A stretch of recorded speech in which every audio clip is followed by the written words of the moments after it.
right, we're rocking here. Wednesday night, MLB Live before lock. Neil's in the house. I'm Eytan. Tyler's producing. We appreciate you hanging with us, Awesemo family. So hit the thumbs up button if you haven't already. A lot of people have before they even stepped in here. So we appreciate that. You and I have stepped in here technically and throughout. Just doesn't hurt to remind people, new people as they come in, asking Neil halfway through, hey, did you guys talk about a game that we're probably going to lead off with? But we appreciate you as always. Doesn't matter if you're here right now, if you're here a minute before we end. We appreciate you hanging with us. Neil, everything going all right with you out there, Midwest? Yeah, it's going well. I imagine you didn't catch the show yesterday that I did with Terry, where we both at different points during the stream, our computers froze up and crapped out on us. So hopefully you and I have better luck today. No, and if that's the case, I'm just going to warn everybody. I've got like 7 bets lined up that I could just sprinkle throughout the diamond and just pump Odd Shopper, because you're going to tell people how to win money building stacks. We'll hope that doesn't happen. Now, is it – I haven't had that happen with you before. Terry every now and again, but I can't remember the last time, to be fair to him, that's happened. Was it just dueling streams, if you will?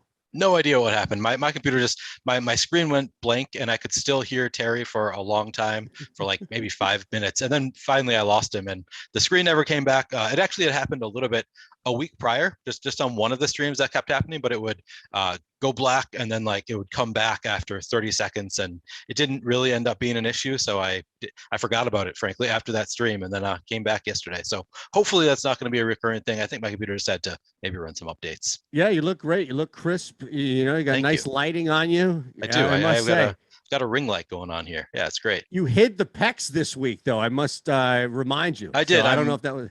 I got shy. No, all my regular V-necks are just dirty right now. I've been running lately, so they're all sweaty. So I got to do some laundry. Yep, I'm right there with you, man. It's amazing how much you forget to do laundry when there's another human being all of a sudden in the house.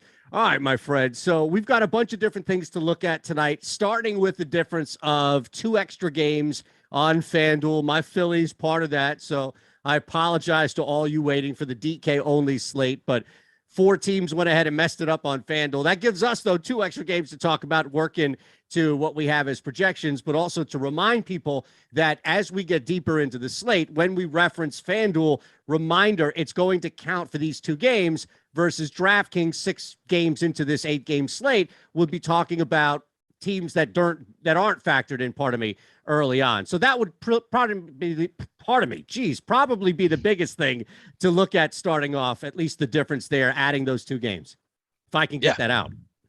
Right. Yeah. We got 2 extra games. It's going to be much more to talk about on FanDuel. So maybe we won't talk about those games too much just because they're only on the FanDuel slate, but yeah, they are interesting games, mostly from the pitching perspective, but also, the Miami bats look pretty good too. So they are kind of interesting games to talk about.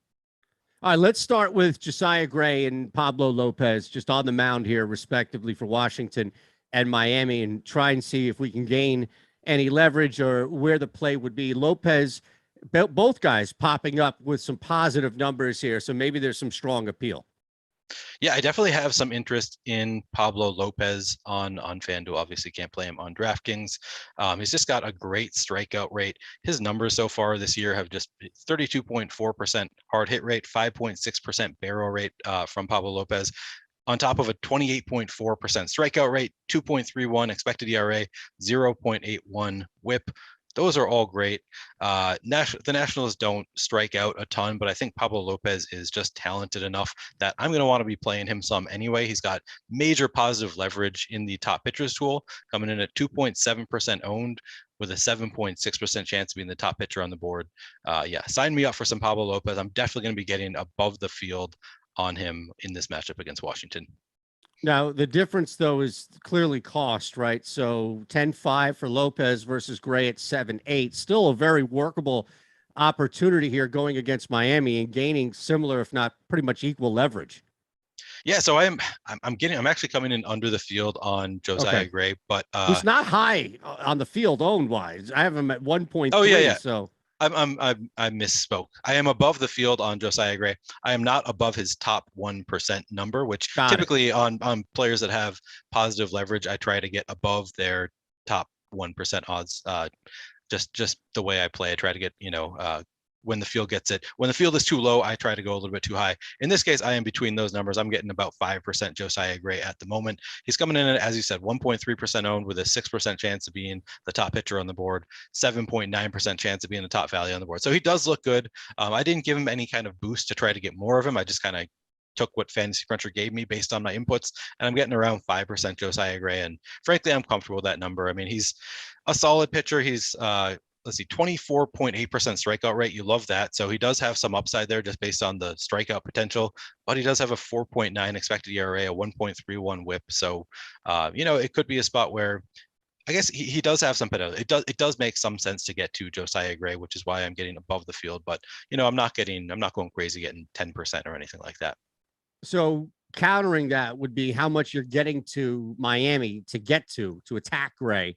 And they're popping up pretty decent number, about what, sixth, seventh we have as tied with the Mets technically, right, for sixth as far as the top stack. But that number is very thin between where the Angels and Cubs are just above them. So there's that nice little grouping of four teams that even if you wanted to add the Phillies, technically the Pirates, to wherever you want to draw that line, but basically Miami coming up a little bit in that top end, bottom of that top tier, not a ton of leverage, kind of on that negative side there, but to your point, could definitely attack Gray with a team that's getting a pretty high score for a top stack. Yeah, I mean, Josiah Gray gives up some power. The Marlins have some power. They've got a 4.5 run implied total. So I definitely have interest there. As you said, number 6 on the board in terms of their odds of being the top stack on FanDuel.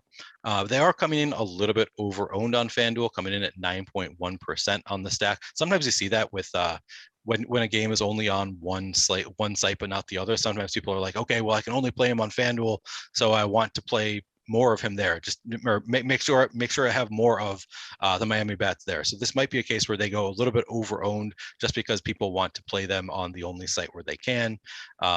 So they do have negative leverage, 9.1% owned, 6.7% chance to be in the top stack, 7.7% chance to be in the top value stack. They look good. I'm probably not going to be going above the field on Miami, but I'll probably just be slightly under that 9.1% because they do look good against Josiah Gray, who gives up some power. Washington stack, there's not really anything you're going to gain against a heavy field getting to Pablo Lopez simply because he's not really heavily owned. But if you like that matchup, there is a little positive leverage. They are kind of at that bottom tier for where we have top stacks tonight. But again, if you like the matchup, there's a little bit of a room window here for positive leverage. There is a little bit of positive leverage on Washington stacks today. 1.8% owned with a 3% chance to be in the top stack, 3.4% chance to be in the top value stack. And we see that happen more often than people realize. These teams that I don't really want to be targeting Pablo Lopez. I don't really think I'm going to be targeting Pablo Lopez a ton here with Washington bats, but it does make some sense just because it's baseball. You really never know what to expect, even with top pitchers. And Pablo Lopez is not quite elite. He's a very good pitcher, but he's not quite that elite level where you can't face him with batters. So I will be getting to some Washington batters. I think that I'm getting right around the field currently on FanDuel. Yeah, I'm getting 4% Washington stacks if I'm reading this right. Yep, 4% Washington stacks currently. So I am coming in a little bit above the field, just not going well above it. All right, let's look at what's happening here just down the street from me. Decent weather, right? 71. So keep that in mind. It's not hitting season quite yet in South Philly like it was for the Phils on their road trip. But maybe more interestingly across the board here is the regular season start for Blake Snell against the Phillies, who are coming off a hot road trip. As to be expected, they were cooled off at home game 1. I think depending on how you look at Snell, that might correlate and flow into game 2 here. So let's start with Snell. Wheeler's another option in his own right, but Snell just coming out here for the first time this season. Yeah, Snell would be interesting. I think he's going to be on a limited pitch count. So I think we're only expecting 70, 75 pitches probably from Blake Snell. Otherwise, I would have some interest there. But just because I'm expecting a limited pitch count, I don't know if that's actually something they've come out and said officially, but I just think I would be surprised to see him get a ton more than 70, 75 pitches. So I don't think I will be going to Snell. I think I will be taking Phillies bats though on the other side. They're just not coming in with much ownership, coming in at 3% owned with a 5.7% chance to be in the top stack. This is a place where I'm actually getting above that 5.7% number for the Philly stacks. It helps that Blake Snell, we don't know how long he's going to last, so it might end up being kind of a bullpen game, and you can take advantage of that. People see Blake Snell, they don't want to play him. They're coming in only 3% owned, but then as a result, they're positive leverage, and we really don't know what to expect from Blake Snell. So maybe pitches even fewer than 70, and we can get more of a bullpen game, and that'll work out to our advantage by playing the Phillies. Yeah, look, no Harper, so we know that, and there's definitely some opportunity here if you were stacking that top half, Segura hitting in that cleanup spot. So there's definitely room. I'm with you, especially with the built-in proposition that Snell's not going to make it deep into the game.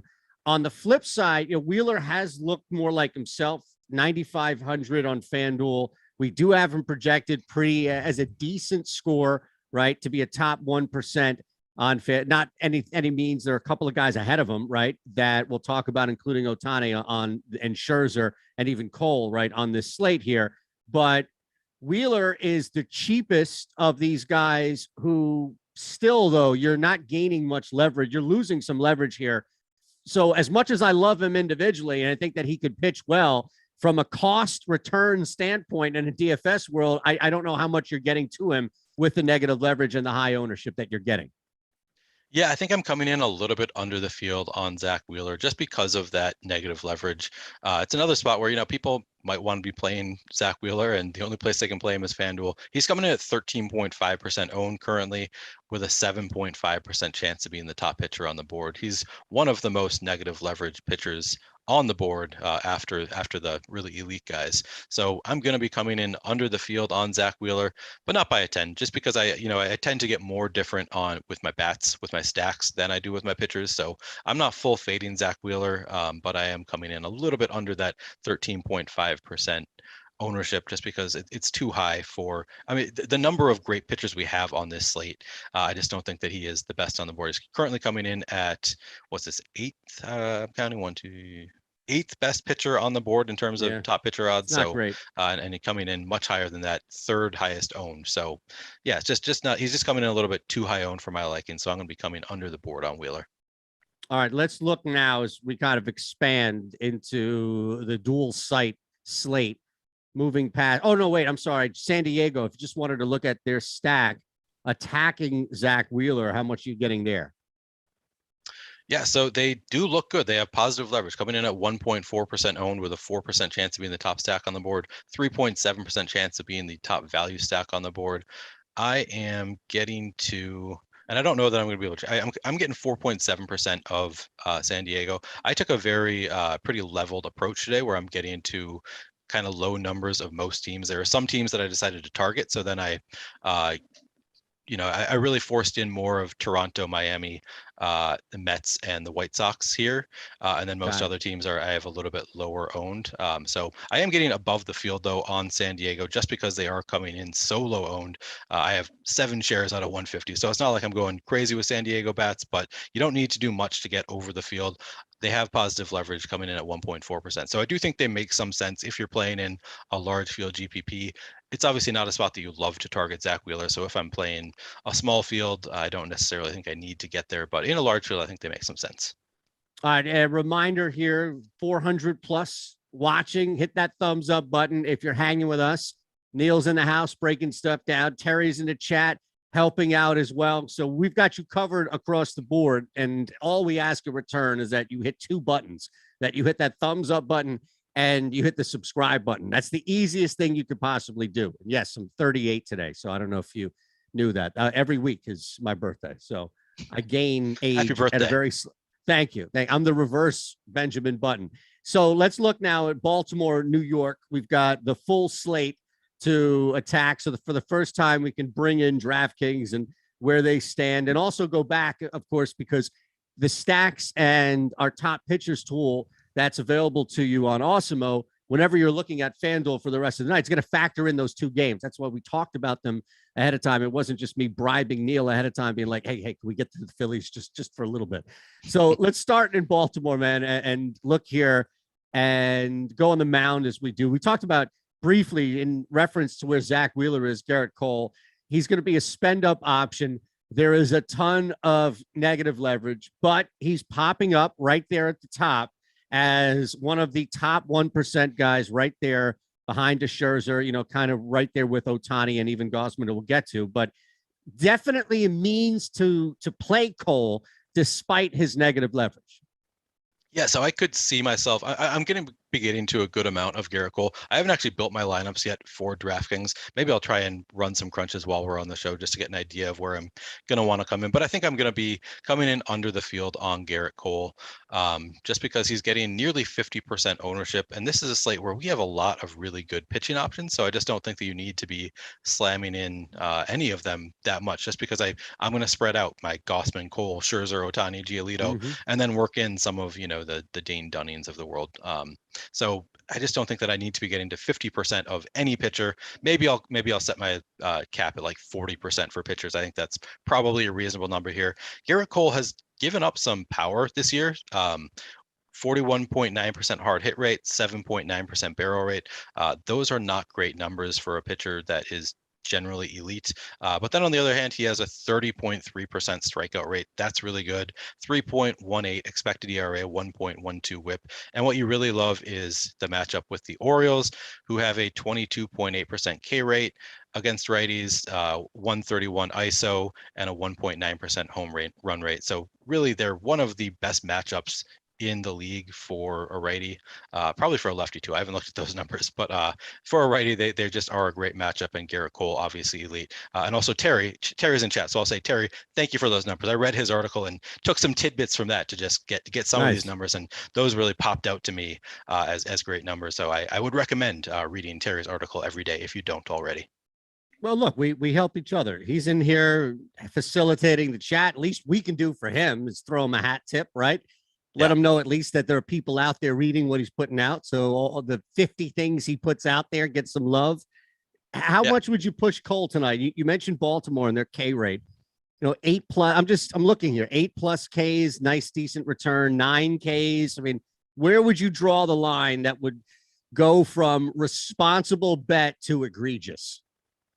Oh, in terms of betting. So if I'm making a bet, just looking at his Ks, right? Because 7+, if you go 7.5 K or 6.5 Ks, you're going to be laying some pretty decent juice on that, because the expectation is that he's going to get to 7 Ks. But you get to plus money when you start in that 8, 9's decent over 2-1, 10 over 4-1. So you mentioned the pathway to success for him combined with the K rate for Baltimore. So that immediately had me thinking of how I can exploit that in the betting world, Neil.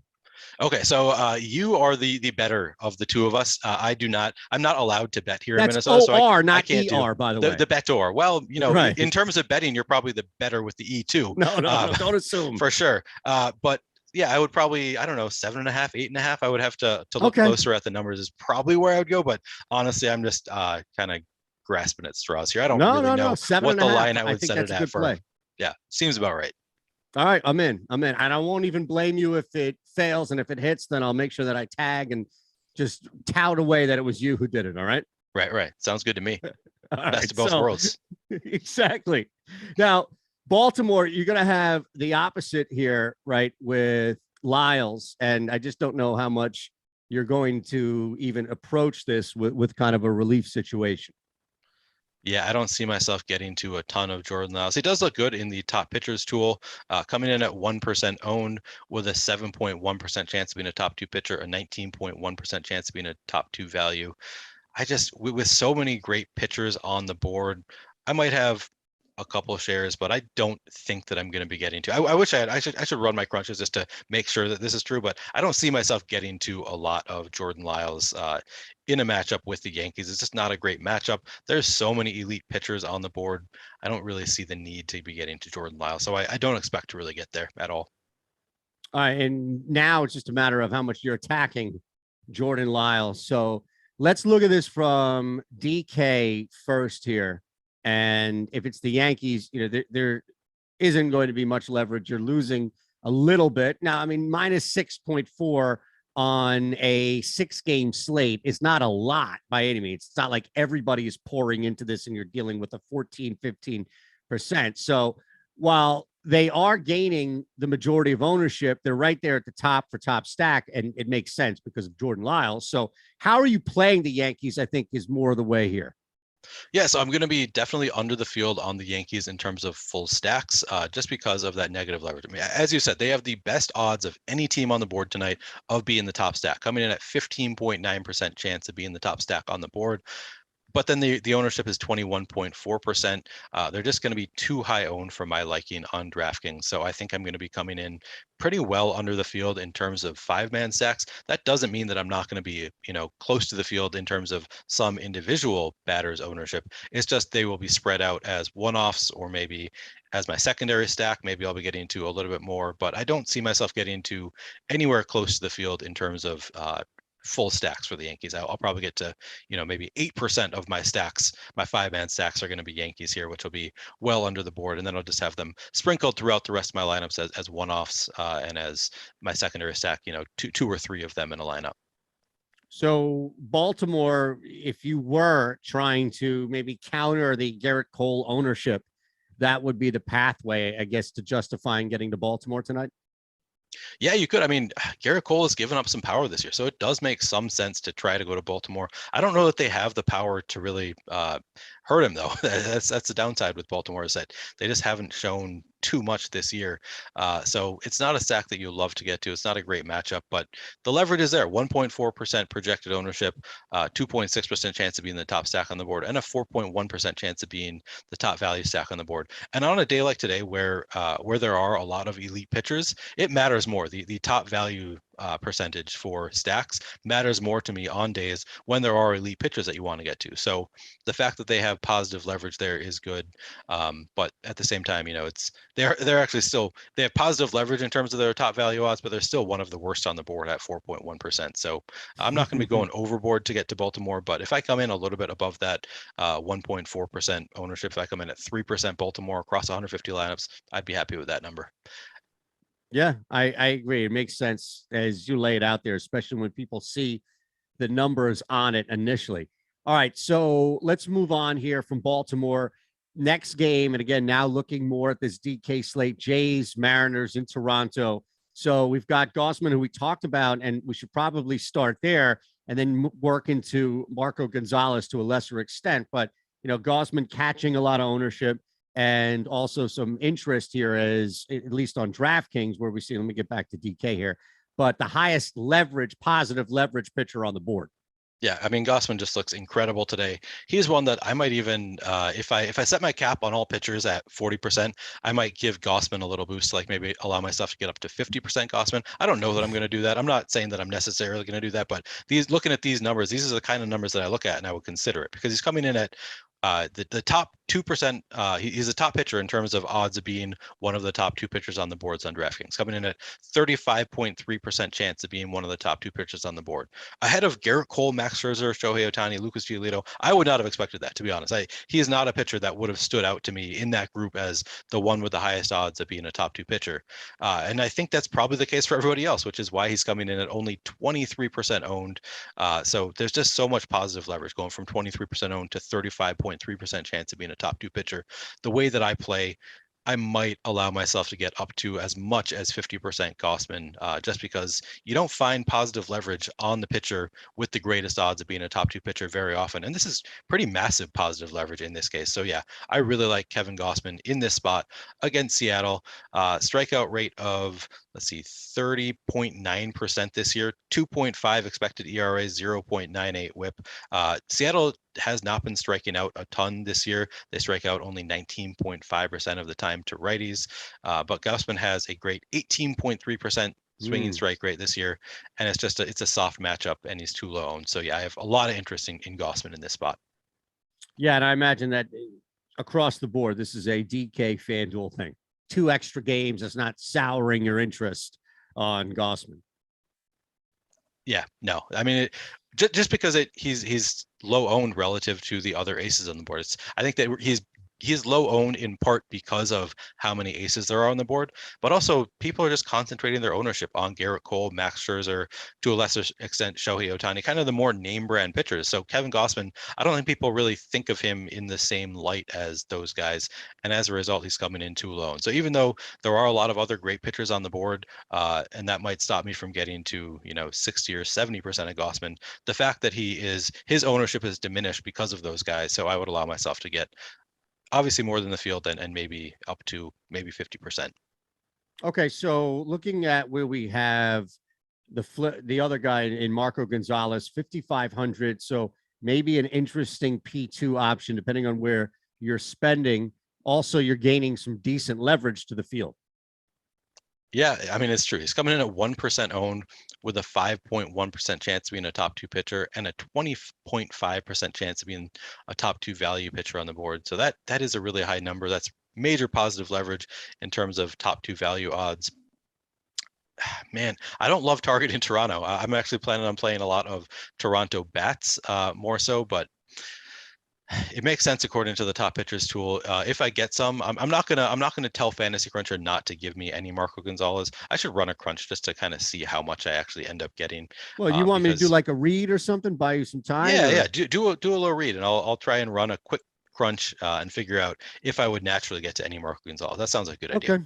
And for those of you who are paying attention to the PGA, by the way, Bryson DeChambeau has withdrawn. So that's why any bets have been voided back. But we're talking baseball, of course, and we constantly reference our tools here, our MLB top stacks, what we have with our top pitchers as well. That's where we can find our projected leverage tool that Neil talks more about, and we both talk about consistently here on the show. So we want you to be a part of this, not just wait once a week for this stuff to be free. And you could join. It's $29.95, for the Awesemo Plus Platinum. But if you want the MLB DFS package, then you can get one of our Awesemo Plus MLB packages for as low as $18.95 a week, which you should be able to maximize immediately between the tools out there and all the advice that you're getting on these shows. And again, all we're asking in return after you sign up, come back, hang with us, hit the thumbs up button and subscribe so that you continue to take advantage of what we have. And it's simple. And a reminder as well is Neil is crunching. This is a perfect time to remind you out there, as Neil is crunching, the Fantasy Cruncher option is available, but it's something that you have to add in checkout. You can't just do this deal and expect that you're going to get the Fantasy Cruncher. So don't complain to Terry or even to Neil next week about this. Take advantage of it. $18.95 for the weekly MLB Plus package, and you can start working away right away. All right. Now, how'd the crunch come out? So I'm running it right now. I'm actually running a crunch of 500 to see what I get. And I might take a minute. I set every pitcher at 40% cap just to see where I'd get. I didn't do anything to Guasman. So far, I am getting 0 shares. So I think just the fact that there are so many elite pitchers that project so well on this slate, I'm only getting to 7 pitchers currently, and that includes a 1 share of Drew Smyly. I'm really just getting, based on the projections, I'm getting Kevin Gausman, Garrett Cole, Max Scherzer, Shohei Ohtani, Lucas Giolito, and Dane Dunning are really the only pitchers that I'm getting to currently. And honestly, I don't know that I'm going to do anything to change that. I'm pretty comfortable just spreading it out across those pitchers.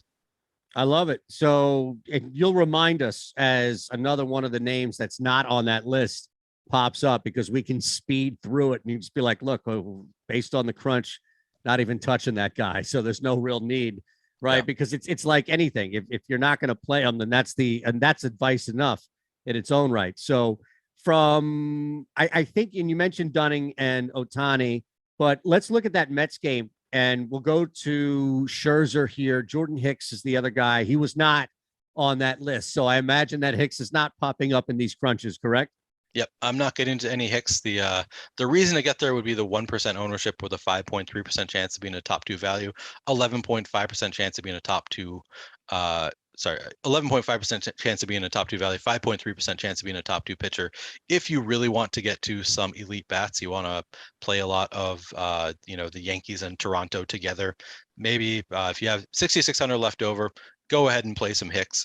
He's not making it into my crunches naturally, and this isn't a spot where I feel like I'm going to be forcing him in. Now, Scherzer, on the other hand, is St. Louis. We'll talk about them in a little more depth. While they are gaining a little positive leverage, not necessarily projected to do much as a top stack tonight. On top of that, Scherzer catching a ton of ownership from the field on DK. So, where is Scherzer popping up in relation to how you're getting to him versus this field where it's over 46%? Yeah, so I'm coming in under the field, which is kind of my intention with where I set the cap. So currently, I'm getting to exactly 40% Max Scherzer, which is what I expected. It's under the field, which is where I want to be because he has negative leverage. He's coming in at 46.4% owned with a 32.2% chance of being a top two pitcher. So I am coming in above his top two pitcher odds, which is the way that I typically play with stacks. I would be coming in under that number. In this case, I am coming in over his top two pitcher odds despite being under the field. And with pitchers, that's just, I allow for that more. I don't care as much to get different with pitchers. So coming in a little bit under the field, I'm comfortable with that. Getting to 40%. Yeah, I'm happy with that number with Max Scherzer. He's obviously an elite pitcher with all the upside in the world. He is facing the Cardinals, who only strike out at 18.6% against righties. So that's not a lot of strikeouts for the Cardinals. They also don't have much power against righties, though, and he is Max Scherzer. So I think really he can strike out anybody any night. So I'm not that concerned about the strikeout rate, but it is a reason to get maybe a little bit under the field. Are you going to try and counter the heavy ownership? It's not like St. Louis is a dud tonight. I mean, there is a little life with them. It's just a matter of how much you want to get to them. Yeah, so there is positive leverage there. 1.6% projected ownership with a 4% chance of being the top stack on the board and a 4.9% chance of being a top value stack on the board. Typically, this is how I get different, is playing some of these stacks that just don't get any ownership. Because it's baseball, and there's always better odds in the field thinks there is for a team to go off against a pitcher like Scherzer. So yeah, I do think that I will be getting to a little bit above the field on St. Louis, and maybe that'll be 4 or 5%. I'm not going to go overboard and have 10% St. Louis, but it is a spot where you can take advantage, get above the field. Probably not the team I go to in a single entry, but there's positive leverage there, and I like to see it. So I will be above the field. Now the Mets, a little different here as far as a little easier to attack Jordan Hicks. You're not losing leverage, and they are a positively leveraged team when it comes to DK where we have them. So there is a method here to get to them. They are kind of in that middle, if you will, for top stack, but their ownership below that. So definitely workable, especially if you think that Jordan Hicks is a target, not really expecting him to go that deep. Yeah, and Terry wrote the Mets up extensively in his article, and he kind of convinced me. And they have positive leverage in the top stacks tool as well. So I do really like the Mets in this spot against Jordan Hicks, coming in at just 6.2% ownership for the stacks with a 7.8% chance of being the top stack on the board. They are one of the teams that I would consider going to in a single entry. If I'm just building one lineup, I think a Mets stack makes a lot of sense. They've got a lot of power. Hicks isn't that great. So I think there's plenty of reason to take the Mets against Hicks, who has a 13.5% walk rate so far this year. Pete Alonso, as of the time that Terry wrote the article, I should see if that's still true, but was coming in at 2% owned, which I feel like against just about any pitcher in the league, 2% Pete Alonso is just too little. Yep. Yeah, 4.4. He's up to 4.4% projected ownership now, but I'm going to be above the field on Pete Alonso. The Mets are one of the teams that I am targeting to get above the field on. Are you a little surprised that their ownership is so low on only a 6-game DK slate? Yeah, I'm very surprised to see how low their ownership is across the board. They don't have a ton of ownership, coming in at projected ownership of, let's see, who's the highest own of all the Mets. Nimmo at 9.1%, the leadoff batter for the Mets.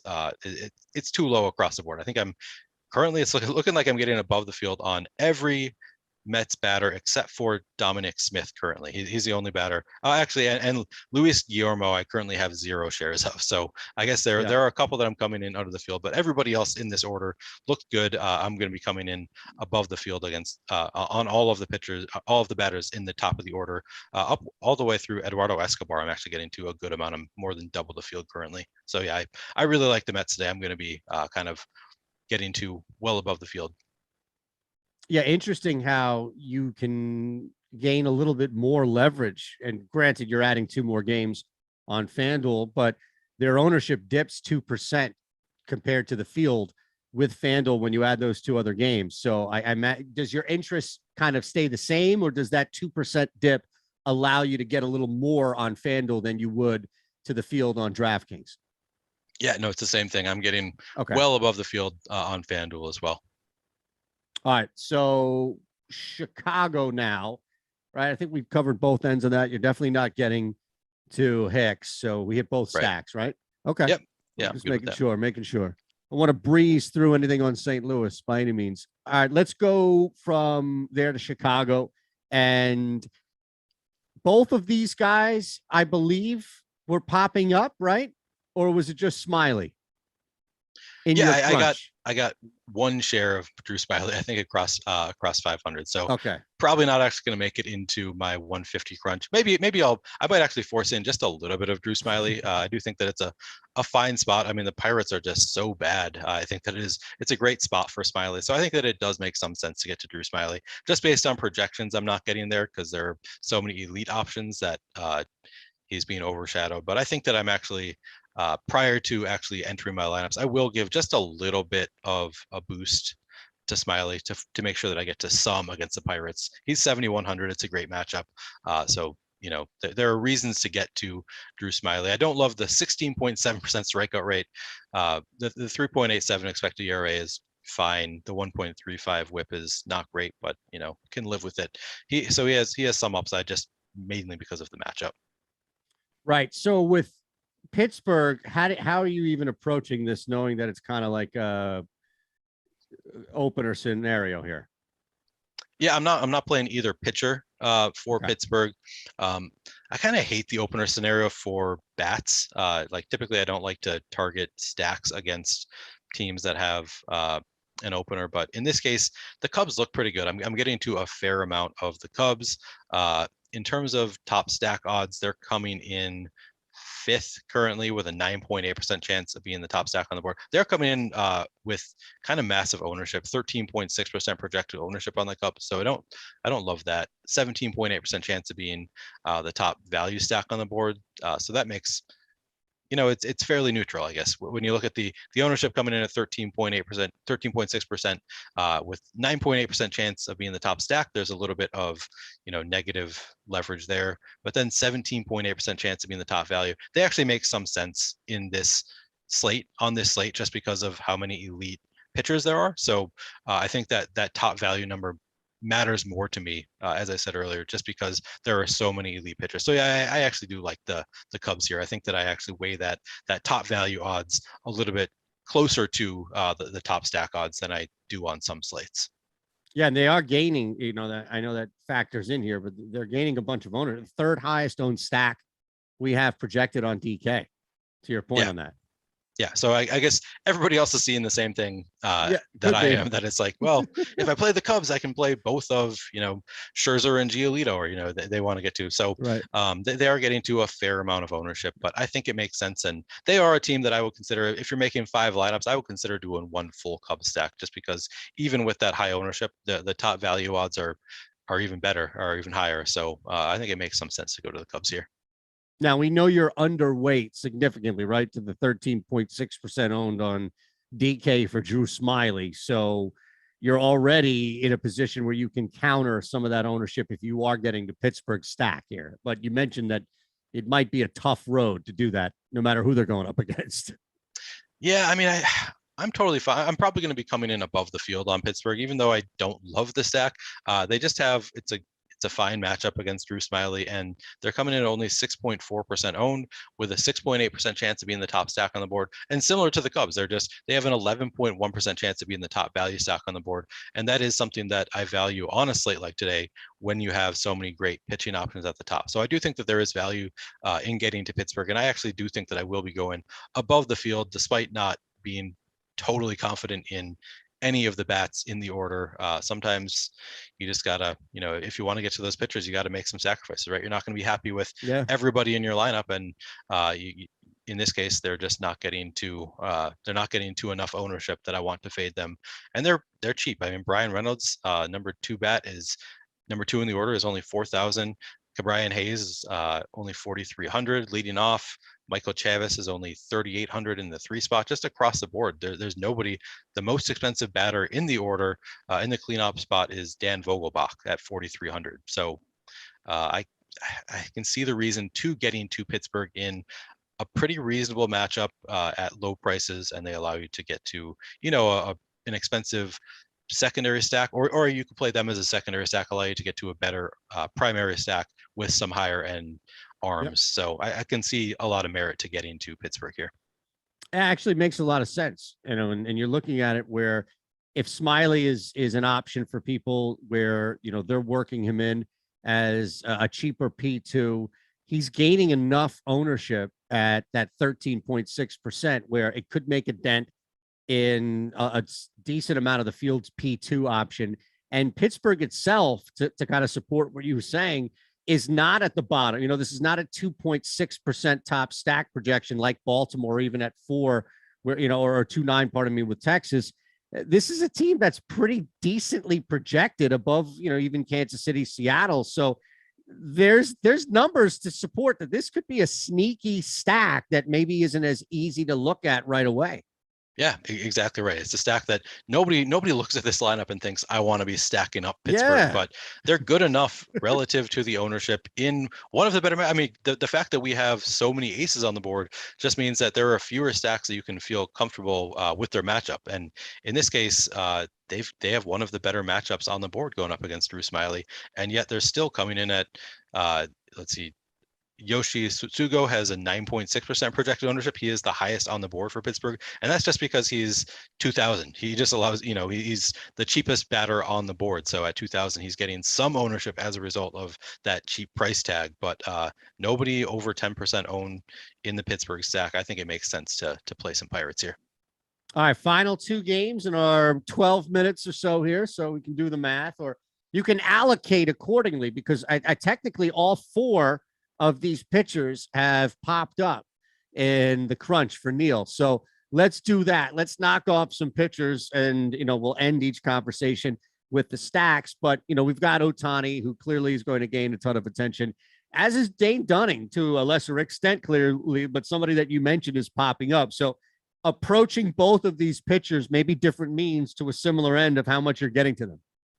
Yeah, I'm going to be getting to plenty of both. I think I'm getting to 40% Ohtani. So I'm actually getting above the field on Ohtani despite that negative leverage. It's just a great matchup against Texas. And he's obviously a great pitcher. 35.4% strikeout rate so far this year for Ohtani, 2.46 expected ERA, 0.96 whip. Those are great numbers. I mean, totally elite numbers. The Texas have a 3-run implied total, as you would expect against Ohtani.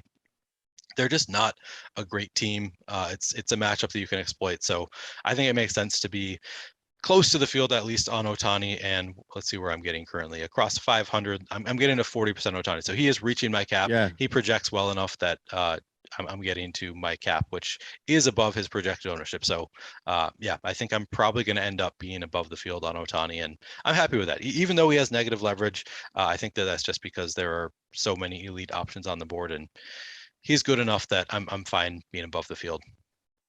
Are you getting to many lineups where you're just using both, and maybe it's a combination of these top 4 to 5 guys?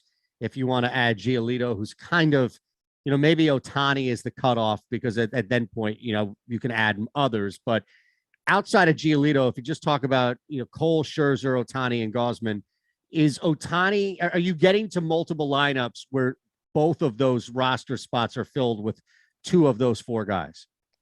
Yeah, I mean, just looking at my top 2, my first 2 lineups that were created in Fantasy Scripture, which I guess is not necessarily my top 2 projected, because I do have randomness on. I got Guasman, Cole, Scherzer, Ohtani. So that's they get into as many lineup spots as they can fill with my caps. They're going to be the first players in until they reach my cap. I think those pitchers just project so much better than everybody else that they're naturally going to be making it into a lot of my lineup. So yeah, I think I'm going to have a lot of lineups where I have 2 aces from that group of 4, and then Lucas Giolito as well. Right, and Dunning, I'm sure you mentioned he pops in, so this is a good opportunity to kind of look at that. 7,300, so clearly a P2 option. He's coming in a little bit higher. than a guy like Drew Smiley. And for $200 more, you can gain a significantly you can get a significant ton of positive leverage, nearly an 8-point swing if you look at it. On Dane Dunning? Yeah, compared Yeah. to like someone in Drew Smiley in that similar price range on DK.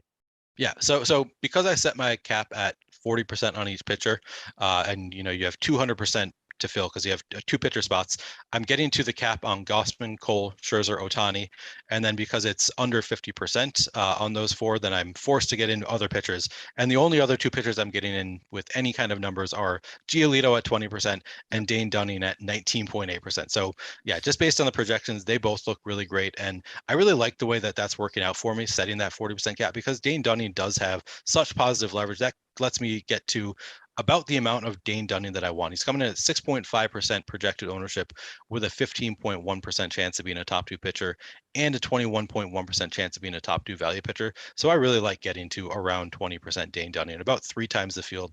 I'm comfortable with that number. So yeah, I'm very happy with that. Even in a matchup against the Angels that I don't love the matchup, but he's a talented young pitcher. He's got a 23.1% strikeout rate, 4.03 expected ERA, which is meh. 1.25 whip, meh, but the 23.1% strikeout rate, you love that. The $7,300 price tag, you love that. I think that he's got probably the most upside of any pitcher outside of those elite 5. I wonder how much that changes or just alters, and it may not even be Dunning doing it so much as the price increase, which is significant for Giolito when you go from DraftKings to FanDuel, Neil, because now all of a sudden Giolito is priced significantly higher and Dunning just a little bit more, but you still have that same positive leverage for both. I don't know, though, if the cost saving move of going to Dunning just becomes even more appealing as opposed to the 2 if you had to choose between Giolito and Dunning.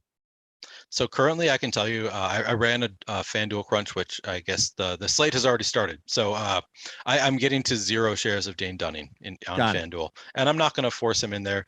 I'm sure there is some positive leverage, but just with the added options of Wheeler and Pablo Lopez, I didn't see the need to get to Dane Dunning. I don't think that he has quite the same upside as the 7 now elite pitchers on FanDuel. So yeah, I didn't get to any, and I'm fine with that. But if you land on him, if you make a stack where you get all the bats you want and you land at the right price tag, I think that he's a fine pitcher to get to. He's just not somebody that made it into my lineups.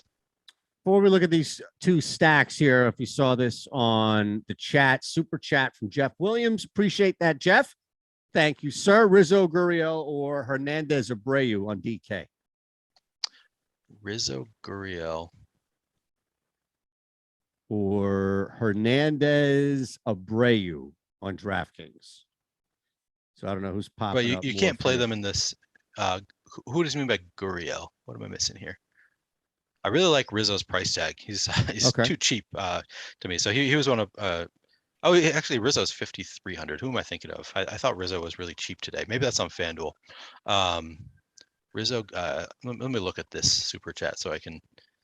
Because Gurriel is on the Astros, who are not on this slate. Unless I'm just totally missing which Gurriel is.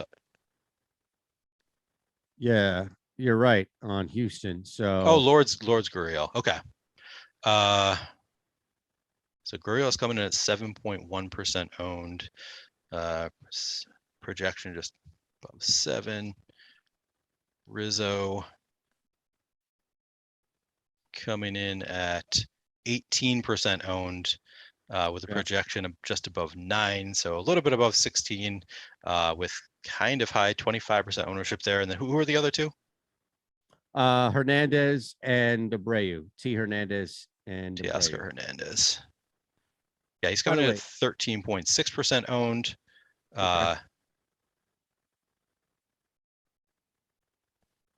Can your Twins, by the way, end this fucking thing? So my Seth Brown 2+ is it still not bases? Over? How is that still not over? Yes, it's still going. Oakland has last licks for some reason. They couldn't just end it.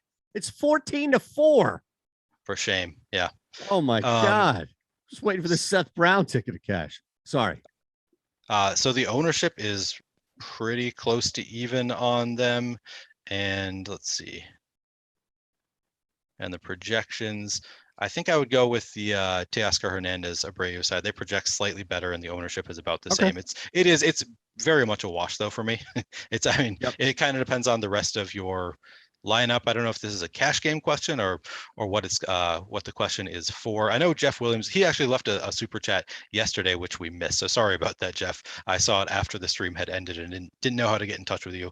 But yeah, I think it would be the second one for me, but it's very close for me. They project very well. They have very close, similar projected ownership as well. So it depends on if you have any kind of stack going on. I would lean towards the stack there.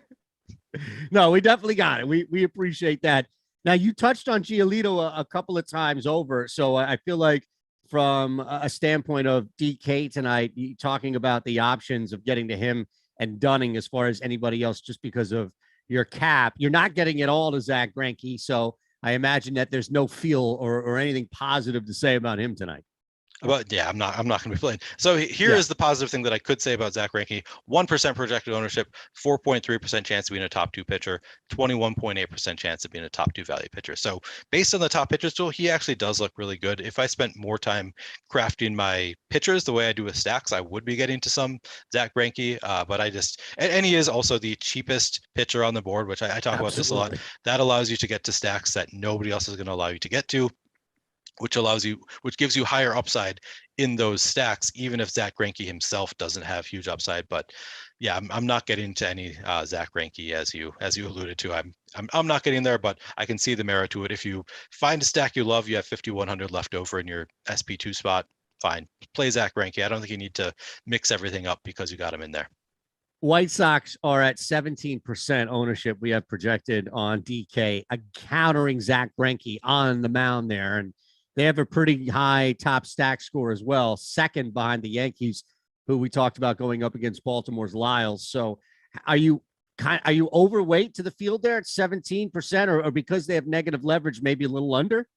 Yeah, because of the negative leverage there, I'm going to be coming in under the field on the White Sox. Obviously a great spot, but just the 17% ownership is too high for me. 14.9% chance of being the top stack, 13.8% chance of being a top value stack. I'm going to be coming in under the field on the White Sox and taking more shots on some of the teams that have a little bit of positive leverage, like the Mets and the Cubs. The Cubs in Pittsburgh, I think we talked about a little bit. They're looking better and better to me. So I think I'm going to focus more on those kind of middling teams that aren't getting a ton of ownership, and I'm not going to full fade the White Sox, so I'm going to be going under the field to allow myself to get to those other teams.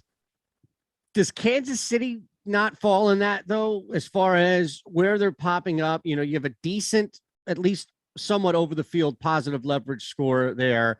They are similar range to where we have with Pittsburgh as that top stack. And where we talked about countering a P2 in Smiley, you can definitely do that with 10% more ownership going to Giolito. So I wonder if Kansas City kind of fits that bill as we wind down here, Neil. Yeah, so they do have some positive leverage, as you allude to. They have a 4.9% projected ownership with a 5.6% chance of being the top stack. The thing that they don't have that Pittsburgh and Chicago both do have, or Chicago being the Cubs, both do have for me, is they don't have great major positive leverage in the top value column. So they don't allow you to get to elite bats the same way the Cubs and the Pirates do. I guess they are a little bit closer to the Mets. They just don't pop quite as much for me in terms of positive leverage in the top stack odds. So yes, so I think to a lesser degree, I think it does make some sense. I don't know that I'm going to be forcing in a ton of Kansas City. I don't like them as much as the Mets, the Pirates, the Cubs, but yeah, you can get to some Kansas City, get a little bit above the field. I think that makes some sense there. There is positive leverage. Awesome. At Player Q DFS, make sure you thank Neil tonight, Terry as well, if you can, at Shander Show for me, as you're going to win some money. You just follow along, and appreciate everybody hanging with us. Thanks to Tyler for producing. Boss Man's up next, Alex and Adam for the NBA Deeper Dive. So, we better get out on time, Neil. Now there's no excuse, right? So we appreciate everybody hanging. By all means, we'll be back next week. Enjoy the games tonight. Thanks again, folks.